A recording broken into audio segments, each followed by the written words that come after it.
जय हिंद दोस्तों, स्वागत है आपका लास्ट 30 डेज रिवीजन सीरीज में सीजीएल 2025 का जो टीयर 1 का पेपर टारगेट कर रहे हैं। और ये जो क्वेश्चन है दोस्तों डेफिनेटली बहुत इंपॉर्टेंट है, क्योंकि एग्जाम में आ भी चुके हैं और ये बाकी एग्जाम्स में भी जो जो क्वेश्चन इंपॉर्टेंट है वो मैंने इंक्लूड करे हैं। तो ये जो 30 दिन है यहाँ पर आपको मिक्स क्वेश्चन प्रैक्टिस कराऊंगा और ये क्वेश्चन आपके एग्जाम्स के लिए सुपर इंपॉर्टेंट है।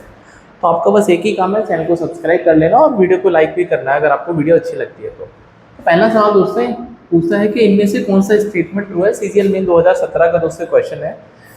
Only one, only two, both 1 and 2 या फिर नीदर 1 and 2, राइट। तो देखते ही पता चल जाएगा 33 की पावर 3 और 3 की पावर 33। तो आपको क्या लगता है कौन सा स्टेटमेंट इसमें पहला वाला ठीक है गलत है? अगर आप 33 का क्यूब तो कर सकते हैं, लेकिन 3 की power 33 is a huge number, ये तो आपको सॉल्व भी नहीं करना है ना भाई, ये तो ह्यूज नंबर है। तो ये स्टेटमेंट तो रॉन्ग है। एक्चुअली में जो 3 की पावर 33 है वो बड़ा होगा, ठीक है। ऑब्जर्वेशन आपकी बहुत अच्छी होनी चाहिए।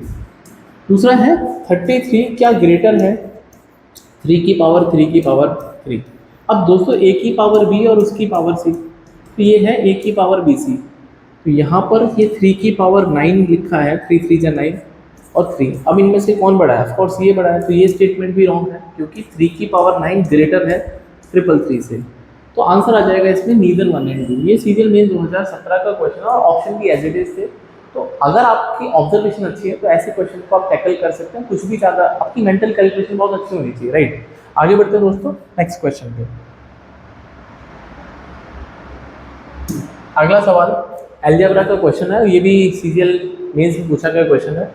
बोलता है x plus y plus z 22 है और x y plus y z plus z x 35 है। तो आपको इसका वैल्यू निकालना है, राइट। एक प्रॉपर्टी होती है कि x plus y plus z का होल स्क्वायर ये होता है दोस्तों x square plus y square plus z square plus 2 x y y z plus z x, right. तो ये वाली वैल्यू आपको 22 का स्क्वायर दे रखा है और ये दोस्तों आपको नहीं पता है तो लेट इट बी के प्लस ट्वाइस ऑफ ये वैल्यू है आपके पास 35। तो यहाँ से के का वैल्यू हो जाएगा 484 माइनस 70, ये आ जाएगा 4 और ये हो जाएगा दैट इज 41। तो 414 हो गया, राइट। अब आपको अगर आप इसको सॉल्व करोगे x minus y plus y minus z, तो ये लिखा है x square plus y square minus का 2x वाई, यही तो लिखा भी हुआ है भाई, plus y square plus z square minus का 2y जेड और plus z square plus x square minus का 2x वाई 2zx। तो जब आप इसको गौर से सोचोगे तो x जो है वो 2 बार आएगा स्क्वायर में, y भी 2 बार आएगा और z भी। तो twice of x square plus y square plus z square minus का twice of x y y z और जेड एक्स, राइट। अब ये दोस्तों आपके पास है 414, तो 2 गुना 414 माइनस 2 इंटू इसकी वैल्यू आपके पास 35 है, ये हो जाएगा 828 माइनस 70। तो लास्ट में 8 आएगा, 8 के लिए एक ही ऑप्शन आपको दिख रहा होगा, बाकी आप इसको सॉल्व भी करेंगे तो 750 इसका राइट आंसर आएगा। तो ये प्रॉब्ली जो है आइडेंटिटी बेस्ड क्वेश्चन था और ऐसे क्वेश्चन एग्जाम में पूछे जाते हैं, मेंस का क्वेश्चन, राइट। आई होप आपको समझ में आया होगा। वरना इसको करने का एक डायरेक्ट भी तरीका है कि आपको इस आइडेंटिटी को इसी फॉर्म में भी लर्न कर लेना है, राइट, उसमें भी हो जाता है, ठीक है।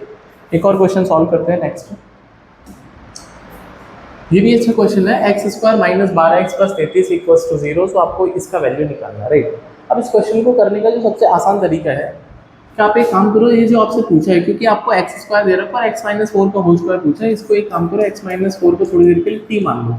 तो एक्स का वैल्यू हो जाएगा 4 प्लस टी, दैट्स इट। तो यहाँ पे उठा के रख दो, ये हो जाएगा टी प्लस 4 का होल स्क्वायर माइनस का 12 टी प्लस 4 प्लस का 33 इक्वल्स टू 0। तो t square plus 16 plus 8t minus का 12t माइनस का 48 प्लस 33 इक्वल्स टू 0। तो ये दोस्तों हो जाएगा टी स्क्वायर माइनस का 4t और ये हो जाएगा 33 16 49 माइनस 48 प्लस का 1 इक्वल्स टू 0। तो यहाँ से t प्लस 1/t की वैल्यू 4 आ जाएगी और T square plus 1/t square जो आ जाएगा वो आ जाएगा 4 का स्क्वायर माइनस 2 दैट इज 14। और गौर करने वाली बात यह है कि जो t है वो x माइनस 4 है। तो ये रिजल्ट आपके सामने डायरेक्ट आ गया। आई होप आपको ये मेथड अच्छा लगा होगा।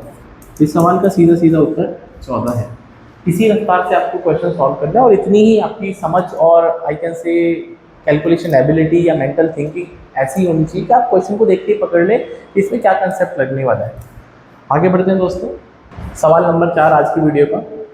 ये दोस्तों एक वाहियात से इक्वेशन लिख रखी है और ये बोलता है कि आपको इसकी वैल्यू निकालनी है। थोड़ा सा ऑब्जर्वेशन अगर आपका कमाल का है तो ये क्वेश्चन दोस्तों देखते ही सॉल्व हो जाएगा। इसमें एक बहुत इंपॉर्टेंट प्रॉपर्टी है, ए प्लस बी तो 10 दे रखा है और square root of a upon b, इसको इधर लेके आ जाते हैं, और square root of b upon a, ये दोस्तों 2 दे रखा है। अब एक समझने और सोचने वाली बात बहुत इंपॉर्टेंट है कि अगर कभी भी कोई भी एक्सप्रेशन है T plus 1 upon T something like that 2, ये दोस्तों तभी पॉसिबल है जब टी जो है वो 1 के इक्वल है। टी जो है वो 1 के इक्वल है, राइट। अब इसका क्या मतलब है कि अगर आप इसको गौर से देखोगे तो मैं अगर ए अपॉन बी को टी मान लेता हूँ तो क्या ये टी और ये 1 अपॉन रूट टी लिखा है दोस्तों, बिल्कुल सही बात है। और ये तभी पॉसिबल है जब रूट टी की वैल्यू कितनी हो जाएगी 1, इसका मतलब टी की वैल्यू 1 है स्क्वायर करने पर, और टी को आपने ए अपॉन बी माना है। तो इसका मतलब क्या है कि ए और बी बराबर है, सिंपल भाई। आप चाहे तो रख के देख लो, ए और बी बराबर होने का मतलब है दोनों की वैल्यू 5 दे दो, ए की वैल्यू भी 5 है, बी की वैल्यू 5 है, जमा करके 10 आ जाएगा। और यहाँ भी करके देख लो भाई, अगर यहाँ पे लगाते हो 5/5 का रूट -13 और 5/5 -√11, तो ये बचेगा आपके पास, दैट इज 1 - 13, और ये भी दोस्तों बचेगा 1 - 11। तो यहाँ पे दोस्तों ये बचेगा that is a upon b आपने 5/5 मान लिया।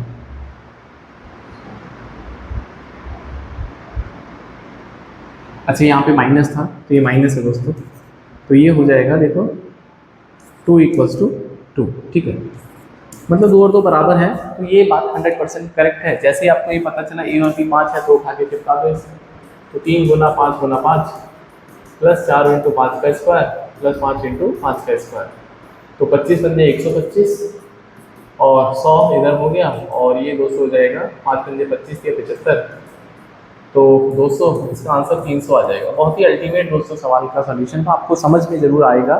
और ये दोस्तों बहुत ही इंपॉर्टेंट ऑब्जर्वेशन है, जैसे ही आपके पास कभी भी x + 1/x2 दिखता है तो x को उठा के 1 रख दो, आंसर डेफिनेटली आ जाएगा। आगे बढ़ते हैं दोस्तों, ये सवाल भी दोस्तों मेंस में पूछा हुआ क्वेश्चन है। बोलता है एक ट्रेपीजियम है, आप ट्रेपीजियम सब जानते होंगे, इस तरह से होता है जिसकी 2 पैरेलल साइड होती हैं, 2 नॉन पैरेलल साइड्स होती हैं, ये पैरेलल साइड्स हैं, और इसके जो डायगोनल हैं वो कुछ इस तरह से हमने ज्वाइन कर रखे हैं, ठीक है। अभी हमसे बोलता है कि जो एक डायगोनल है वो दूसरे डायगोनल को डिवाइड कर रहा है 2:9 में। मान लेते हैं ये 2x है, ये 9x है, और सबसे बड़ी जो लार्जेस्ट साइड है पैरेलल वाली वो 45 है, तो दूसरी बतानी है। क्वेश्चन दोस्तों देखते ही खत्म हो गया। आपको पता होना चाहिए ट्रेपीजियम में ये ट्राइंगल और ये ट्राइंगल सिमिलर होता है।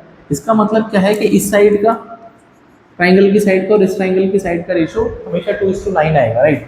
तो 2:9 बनाने के लिए अगर आप 9 को 45 बोलते हैं तो 2 को क्या बोलेंगे दोस्तों, 10 बोलेंगे, तो सवाल का राइट आंसर 10 है। इससे आसान सोल्यूशन हो नहीं सकता। तो ऐसे ही डेली क्वेश्चन प्रैक्टिस के लिए आप चैनल को सब्सक्राइब करो। बहुत ही अल्टीमेट तरीके और क्वेश्चन मैं दोनों ही सिखाऊंगा। आपको बस एक ही काम है, चैनल को सब्सक्राइब करना और वीडियो को लाइक और शेयर करना है। तो मिलते हैं नेक्स्ट वीडियो में एक और नए कंसेप्ट के साथ, एक और नई वीडियो के साथ, जहाँ पे हम 5 क्वेश्चन डेली पंच में सॉल्व करेंगे। तो मिलते हैं नेक्स्ट वीडियो में। बाय, टेक केयर एंड जय हिंद।